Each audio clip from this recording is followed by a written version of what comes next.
Well, right now we're in the office of Mr. C.A. Schweinle.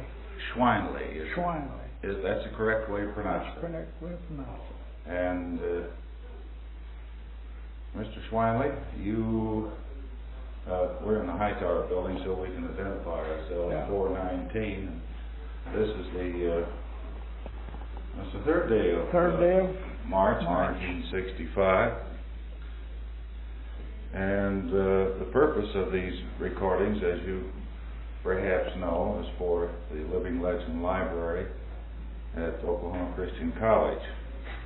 They want to record and have for posterity, for research, for school workshops, and for historians references as to who the people are around Oklahoma City as a living legend library. Not only do we know about them, and will the people hear about them, but they'll also hear it from their own voice. When did you come to Oklahoma City? On May the 22nd, 1889.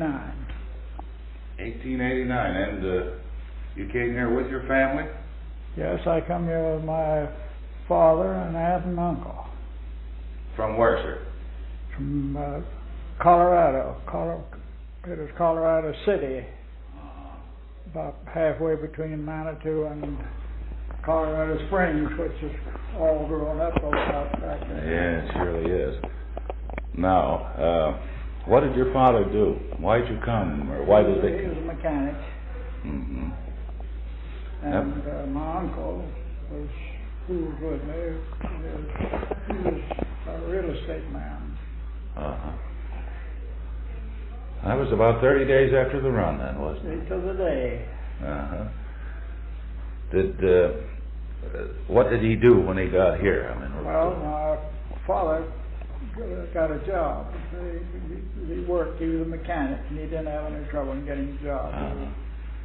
He could do most any kind of work the person wanted.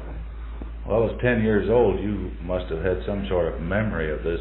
Oh, yes, I know. We worked for a man in the second-hand furniture business by the name of C. Hast. Uh-huh. And we lived at 230 Choctaw Street. Now it's Southwest 7th Street. It used to be called Choctaw, huh? Choctaw, yeah. Uh-huh. And father worked for this man for a number of years. And after, when he quit this man, why, he went into business for himself. Mm-hmm.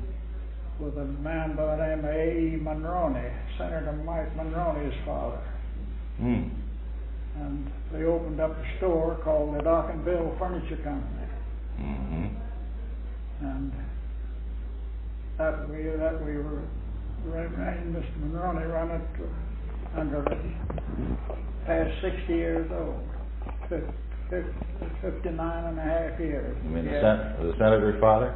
That's the senator's father. I sold out to the senator's father in 1928. My father died in 1909. So I took over from there. Well, then you got all your schooling here then, didn't you? Got all my schooling here. Yeah. My last school was, I went to Washington School for a while. In the early days, we went to school where the Commerce Exchange building now stands. And then out on West California Avenue, in Washington School, wound up in the church on 3rd Street. Yes, sir. And the final schooling was, before I quit school, was over on North Walnut. I bet you had some impressions of this town. I'm sure you can remember as a 10-year-old coming in here. Oh, yes. I was out on the street selling newspapers, and shortly after I was here. I think most every young fellow that came into town with their families at that time, they were all industrious. Everybody seemed. I got around about a year and a half after we got here. I got into the newspaper selling business.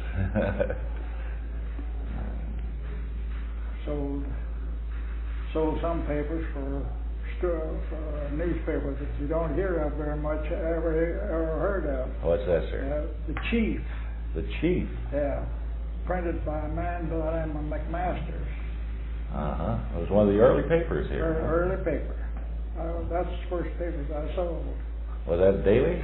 Yeah, daily paper. How long did that Chief last in existence? You remember? I don't know. It was a number of years. I don't know why I didn't sell very long for them. They didn't have good enough paper.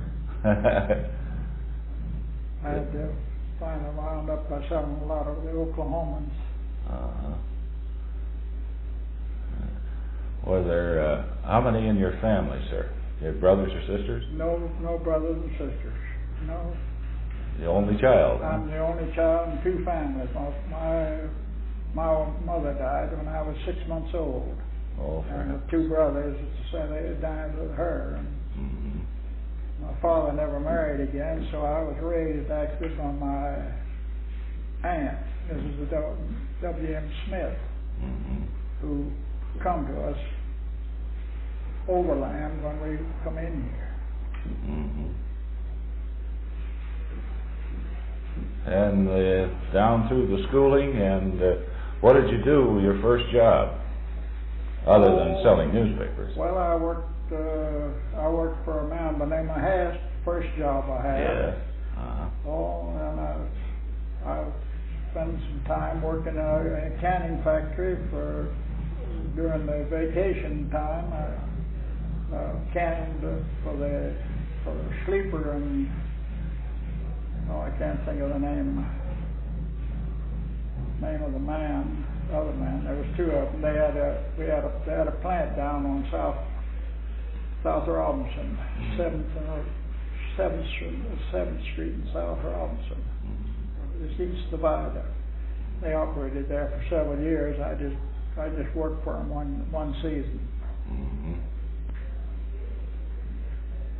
Yeah. Then what did you do? Well, we were during school that time, and then I worked for old man for Mr. Hast in the second-hand furniture business there for a while. And then I worked for Doc and Bill from then on. Oh, you did? I extended over Or Mr. Monroney. A few years. Yeah. Oh, in fact, several years. Yeah. When I was 18, I was full-fledged in the store, operating at the... When did you get the insurance? I sold out to Senator Monroney in 1928. And he owned the store and he operated it until about 3 years ago, I would imagine, 4. We sold out. All right.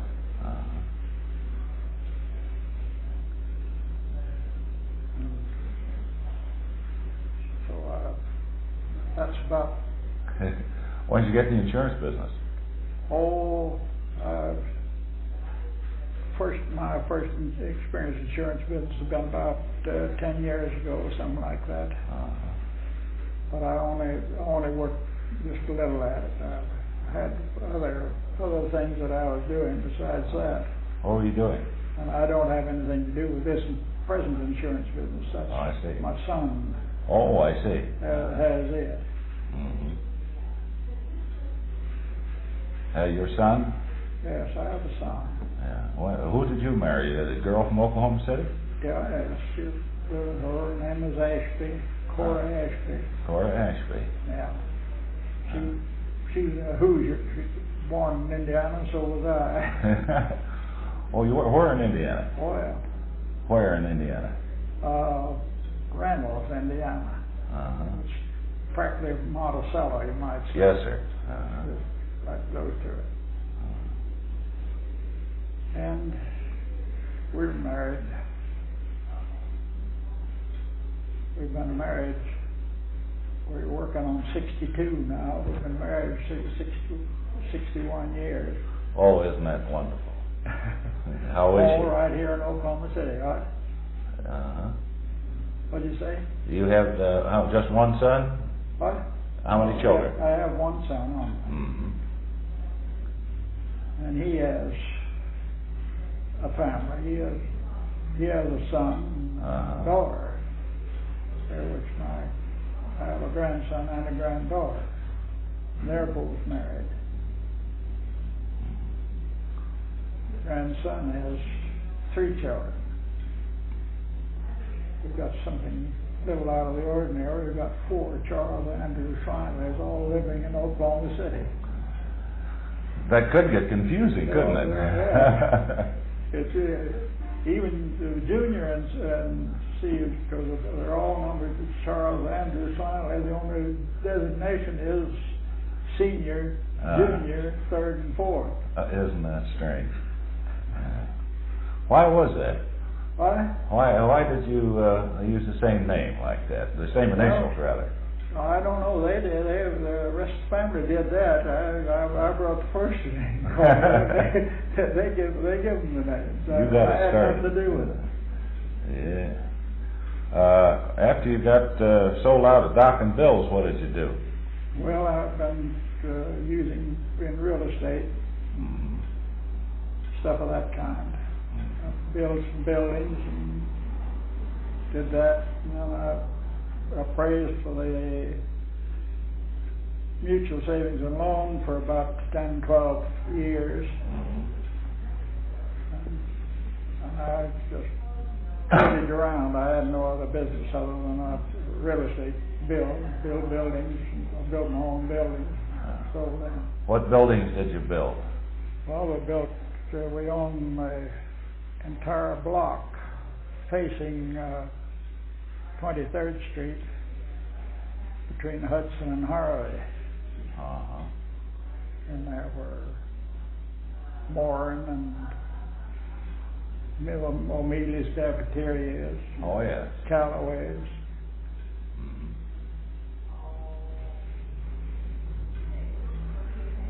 Oh, it's just sort of a natural transition to get into real estate. Get into that. And of course, we have had this other property that I spoke about down on Grand Avenue where I was on, while we still own that and operate it.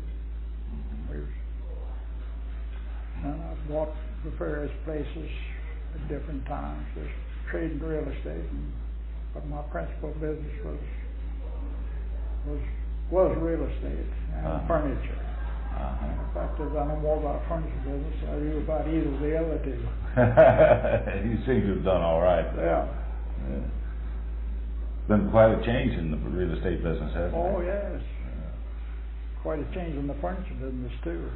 It would seem so. Well, it is. It would seem so. Yeah. In what way? What do you mean, sir? Well, the selling and one thing and another has changed very materially.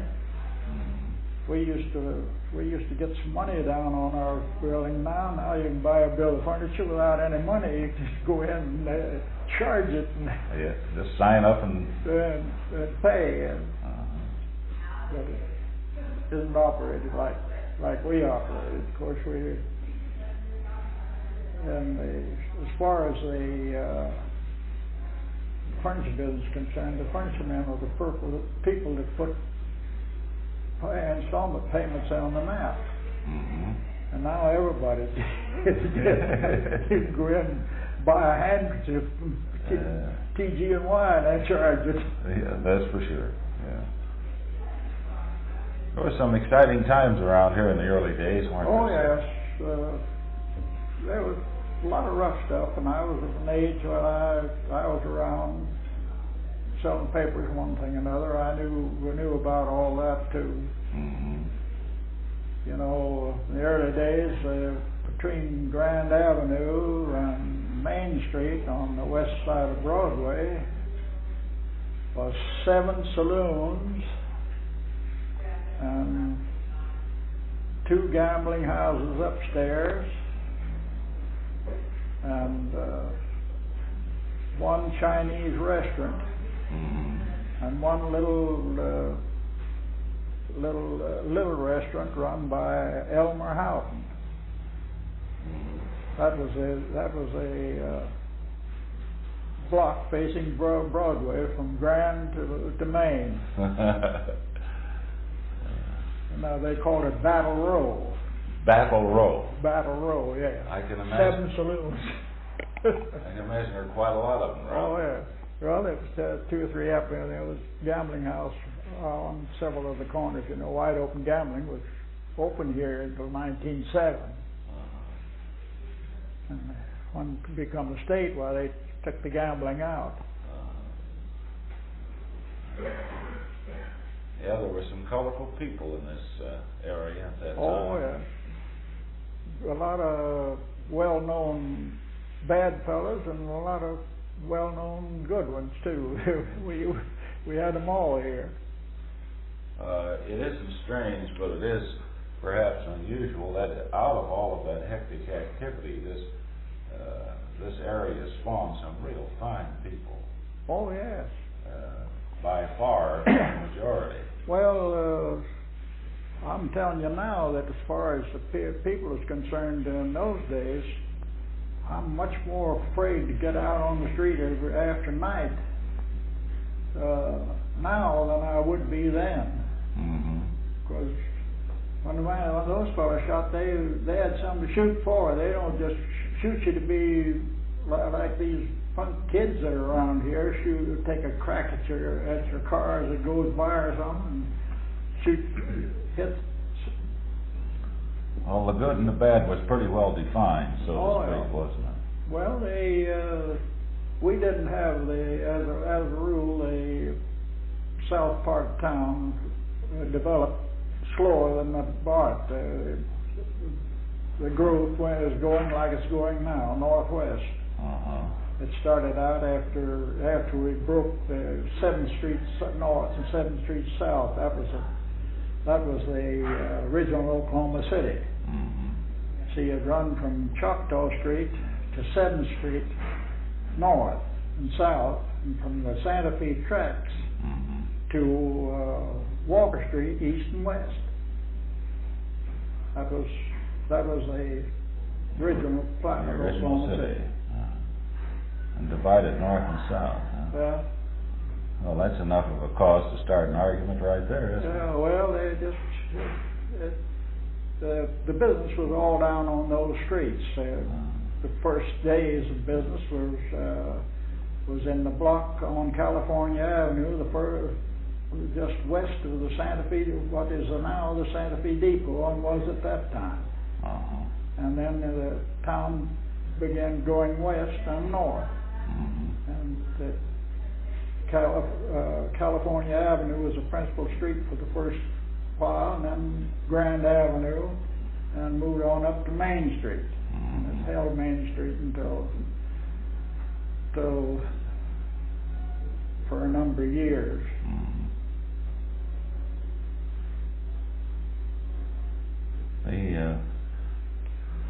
Of course, there's a great deal of difference now than when there was in those days, but then even the difference in 10 or 15 years back from today, isn't it?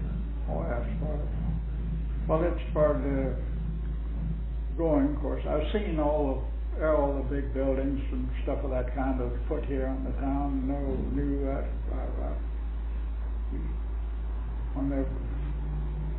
when they were building all these buildings. I've seen them all go up and start. Our big buildings were mostly started in 1910. The Colcord building, the First National, or the Hales building now, that's called the State National Bank then, and the Baum building, which is the old Fidelity Bank building, where the insurance people are in there now.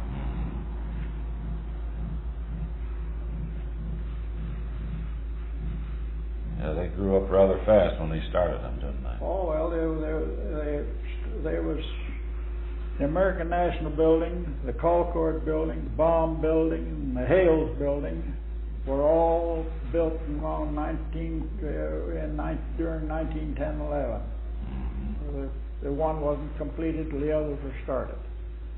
Then the other buildings began spreading out later on at different times. What was built first, the First National Building or the Liberty? You recall? First National, the First National was the first one of them that was built. The Liberty was the second. The Liberty was called the Ramsey Tower when it was built by Walter Ramsey. Right. Who was he? He was an oil man here. He's quite well known.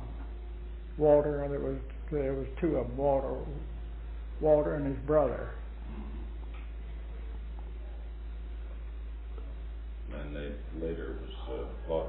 Well, Ramsey, Ed Ramsey died out in California, and Walter, I don't remember where he was. He was still around here though when he passed away.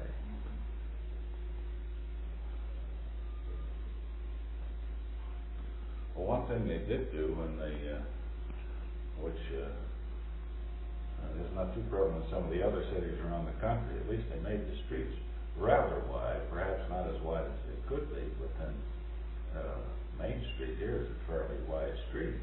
Yeah, California's a wide street. It was the widest street. The first business was in this city was on California Avenue, in the unit block between Broadway and Santa Fe Track.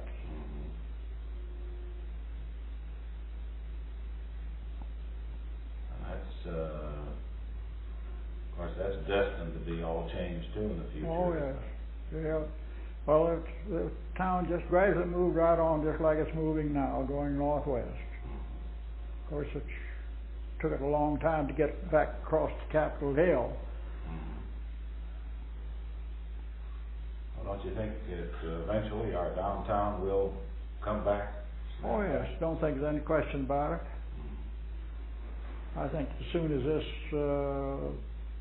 this south overpass that they're building down there now gets in operation, why, it's going to make all the difference in the world, because you're going to dump the people off. They can get downtown without having to fight the traffic.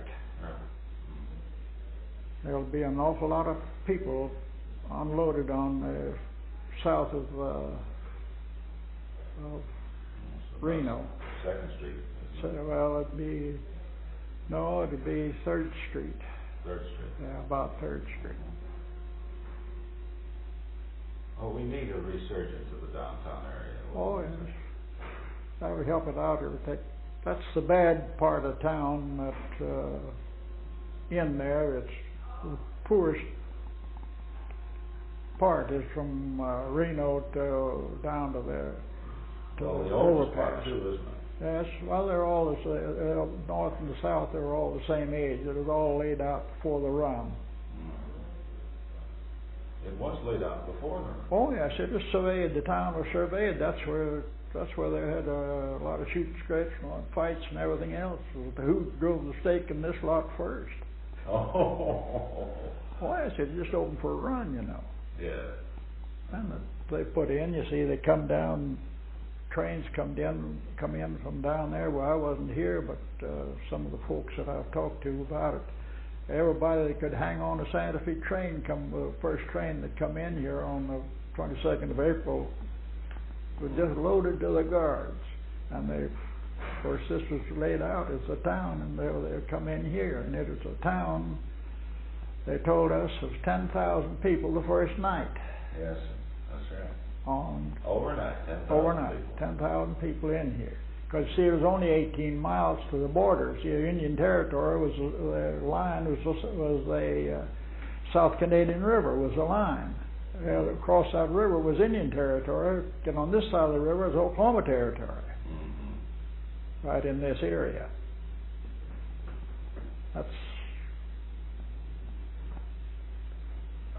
been a great source of interest to be able to go out and talk with the various people that we've had the opportunity to talk with about Oklahoma, and particularly Oklahoma City, since we're concerned mostly with it. And they all echo about the same feeling that it was the overnight town, and it grew and grew and grew, and things happened. Well, it lost population. Oh, about 3 or 4 years, I would think it was, or maybe a little bit more. The population dropped to about 6,000, and then started up. It's been going ever since, never stopped. Why did it drop off then? People I don't know. lose interest or something? Well, probably. Or be bought out, perhaps. See, there was nothing here. You had to get started. See, this is nothing but just raw land. You had to give them same chance to get their breath, unless they come in here with money. And most people that come in here didn't have money.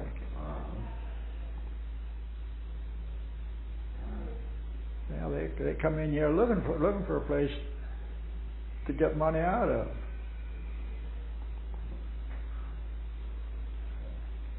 How's our city now stack up on real estate prices and so forth as compared to some of the other cities? You made any comparisons? No, haven't.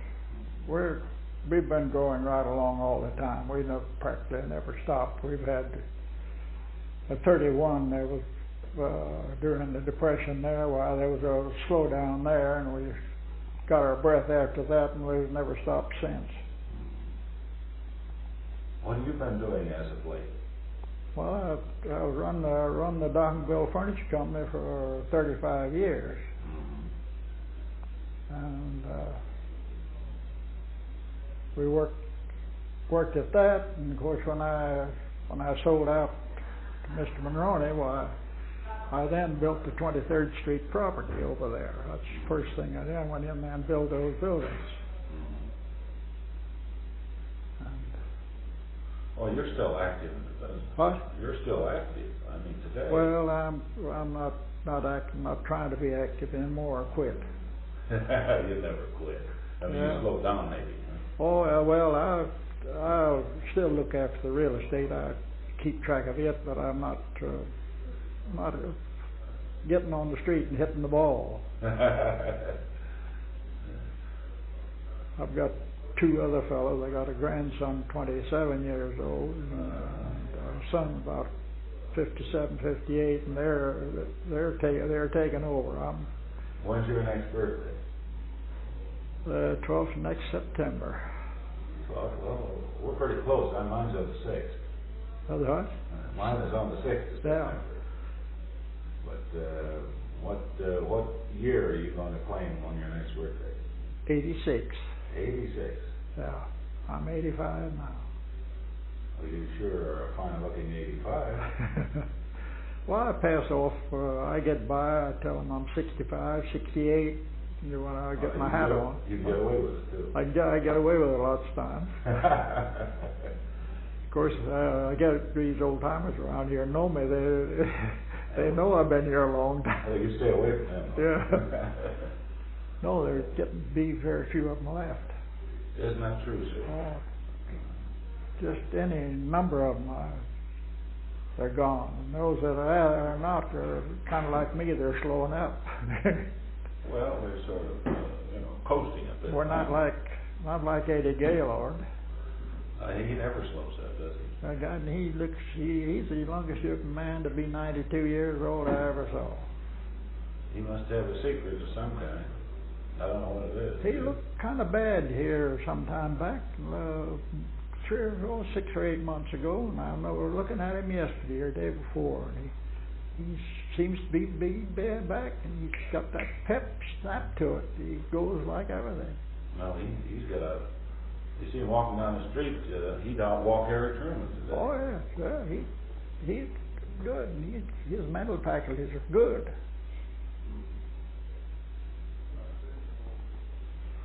I imagine competition was pretty stiff in those days around there. Well, we started in as a second-hand store, and we built up. We had when I sold out Monroney, we had five outlets. We had a department store, Kerr department store. We had the furniture department in it. We had the furniture department. Lynch Dry Goods Company at Guthrie, and then we had another store called the D&B Trading Company, and then the Dock and Bill Furniture Company.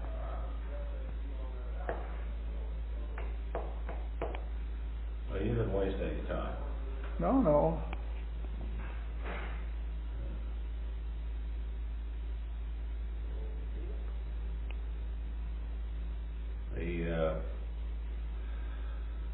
Although, as you say, you've slowed down a little bit, you're still keeping your eyes on the real estate. Oh yes, I look around, but I'm not trying to buy anything. Oh, steel come along. You say some fellow prices stuff lower than I think it is. Well, I might dabble in a little bit. I'm not trying to build up anything else, because I let my two children, grandchildren, and son do that. Let them get in and worry. Let them get in and worry about it. Yeah. And keep after them, see if they keep up to the things that they ought to. They don't. But they're pretty good. Well, we're certainly pleased that you've taken the time to talk with us. Yeah, well. Mr. Schweinle, right?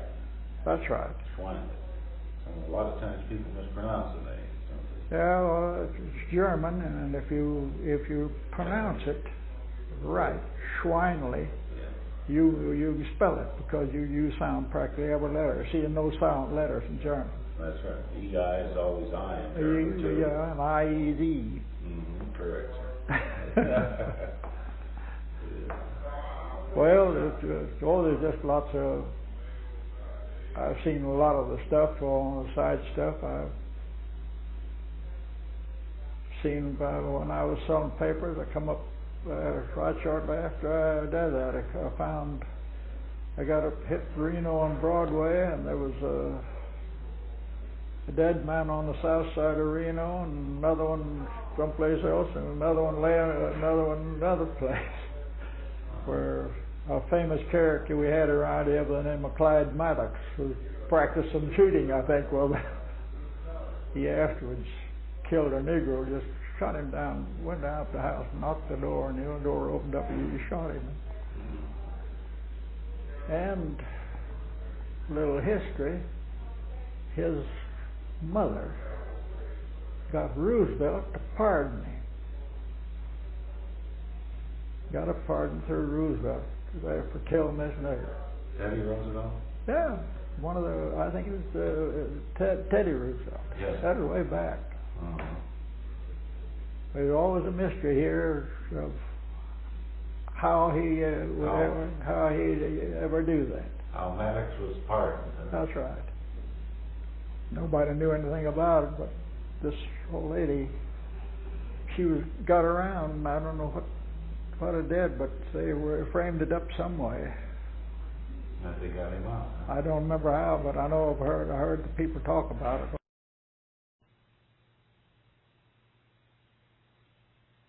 Some way. That they got him out. I don't remember how, but I know I heard the people talk about it lots of times afterwards. Around the family. Still a mystery, too. Yeah, still a mystery. He must have been quite a character, that Maddox. He was. You ever read about him? He had a history. He had a history of bad actor. He was. He was just a young fella too. Oh, I've seen a number of shooting scrapes here and things of that kind, but that was nothing out of the ordinary in those days. And the biggest part of them all happened right down the corner of Broadway and Grand Avenue. They killed Milt Jones there. He was chief of police. Christian Brothers and Christian Brothers and Casey's. They broke jail. They killed the chief of police here. old man Jackson, one of the policemen killed one of the cases, shot him down, and a fellow by the name of White, who lives out northwest here now, he's still here in town, shot him down and he fell, and you know how buggy when they had the top laid back? Yes. You ever see one? Yes. Well, he fell on the top of that buggy. Jackson was standing on the southwest corner of California, and he was running east on Grand Avenue, and he shot him right out about the middle of the California and Broadway, right out. He and his wife was in the car, in the buggy. That's history. That's a story that you can dig up on. It is enough around here. You can find the details to it.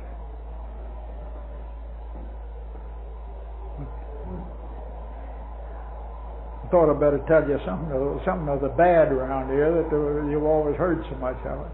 Yes, we've heard a lot about the. But I was right around there, close there, right after some of this deal happened, but I didn't see it.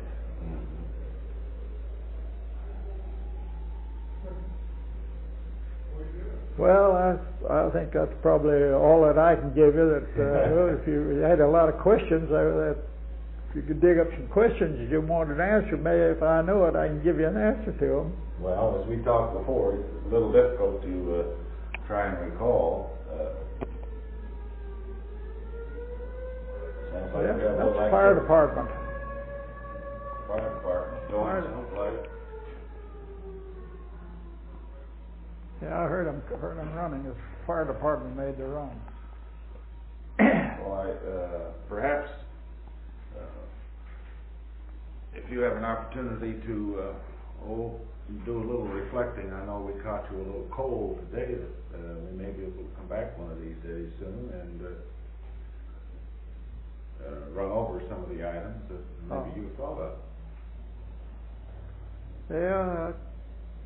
Go back, I've got a lot of old stuff up there. If I go to dig through it, I dig up a lot of stories. Well, if you get an opportunity to do that, perhaps within the next few weeks, maybe we can give you a call, and in the meantime, you'll have a chance to look through some of your mementos, and we can discuss some of I got pictures and stuff of that kind. But some of those pictures, perhaps you can identify some of the people and some of the characters. Oh yes, I got one right here in the house now that I'd like to have some fellow help me on them. I know them and I can't get the names. I know the face and knew them well at one time, but I just can't remember the names. Well, perhaps we can get somebody to you that may be able to assist you. I'll show that to you in a few minutes. All right, sir. Good. Well, we want to thank you for this visit, and we're looking forward to coming back, Mr. Schweinle, to Well, if I can come back, if you come back with some questions, if any that I can answer, well, I'll do my best. Good. If I can get the old think tank turning around, so as you Well, this sort of preliminary, it'll stimulate that thinker of yours. yes, that's right. Thank you, sir.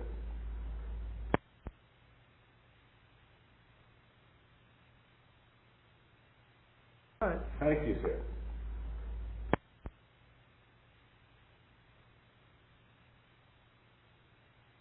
Right. Thank you, sir.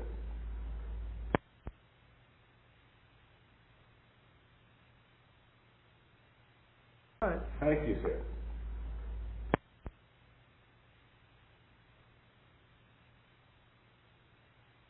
Right. Thank you, sir.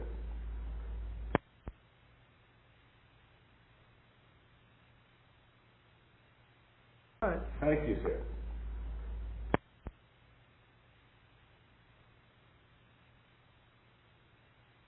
Right. Thank you, sir.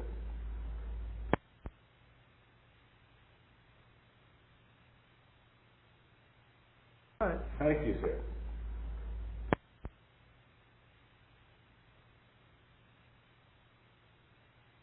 Right. Thank you, sir.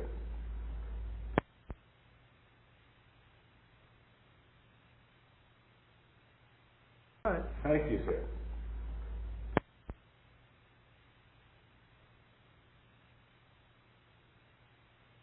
Thank you, sir.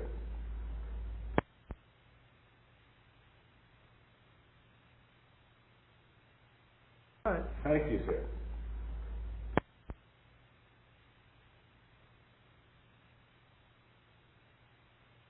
Thank you, sir.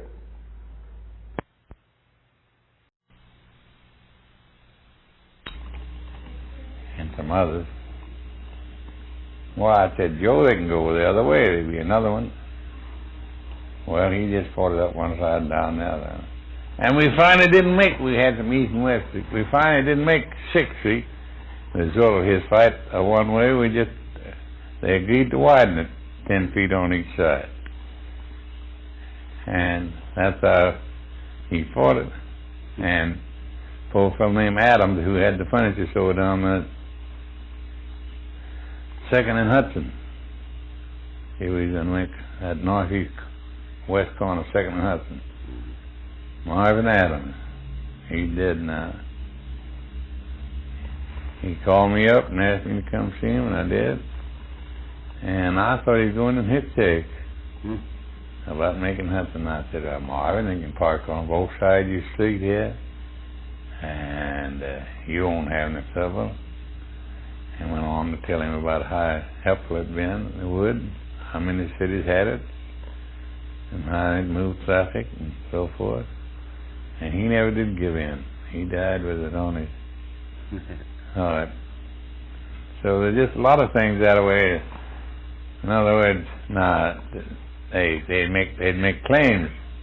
And I personally went clear up Harvey and I went up to as far as 13th Street, just went in one place and the other, trying to check what they do and what they say. And there's a lot of people that wasn't against them, you know. They didn't come down there and say this for them or anything like that. The people who was against is the one you heard from, you see. Right. And they didn't.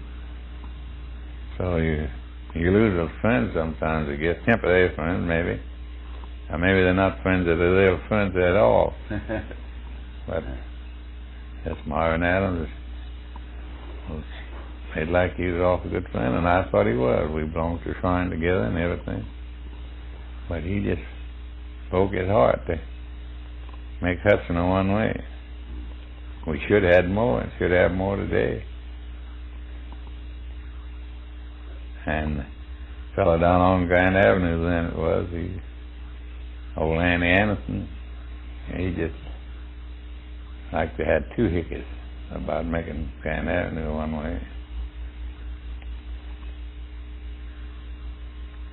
So as I say, sometimes you step on your friend's toes if you try to do what you think is right, and sometimes on the other hand you help somebody.